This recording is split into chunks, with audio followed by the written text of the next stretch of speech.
ஹம்மிங்லயே அவரோட வாய்ஸ்ல சில இடங்கள்ல வர பிஜிஎம்ஸ் எல்லாம் அந்த சீட்ஸையே எலவேட் பண்ணுச்சு. தந்தானா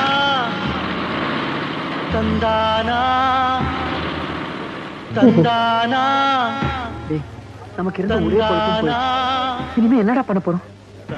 கிட்டத்தட்ட 25 வாரங்கள் தமிழ்நாடு ஃபுல்லா வெற்றி நடை போட்டுச்சு இந்த படம். இந்த சாங்ஸுக்காக மைக்கேல் மதன காமராஜன் அரங்கேற்ற வேலை, அஞ்சலி, சத்ரியன், நடிகன்னு எப்பிக்கான ஆல்பம்ஸ் ராஜா அதே வருஷத்துல கொடுத்தாலும் புது வசந்தம்காக பெஸ்ட் மியூசிக் டைரக்டர்ஸுக்கான தமிழ்நாடு ஸ்டேட் பிலிம் அவார்டும் பிலிம்ஃபேர் அவார்டும் S.A. ராஜ்குமாருக்கு கிடைச்சது. மொத்த தமிழ்நாட்டையும் தன் பக்கம் திரும்பி பார்க்க வச்ச S.A. ராஜ்குமாரோட எப்பிக் மொமெண்ட். இது முதல் வரும் பாட்டு, நீங்க நினைக்கும் தாளம் போட்டு நல்ல சங்கதிங்க. இந்த புது வசந்தம்ல தான் S.A. ராஜ்குமாருக்கு இசை வசந்தம்னு பேர் வந்துச்சு. புது வசந்தம் விக்ரமனுக்கு மட்டும் இல்லாம தமிழ்நாடுல சக்கப்போடு போட்ட படங்களை ப்ரொடியூஸ் பண்ண சூப்பர் குட் பிலிம்ஸ் R.B. சௌத்ரிக்கும் முதல் படம். புது வசந்தமோட வெற்றிக்கு பின்னாடி 36 படங்களுக்கு சூப்பர் குட் பிலிம்ஸ் S.A. ராஜ்குமார மியூசிக் டைரக்டரா போட்டு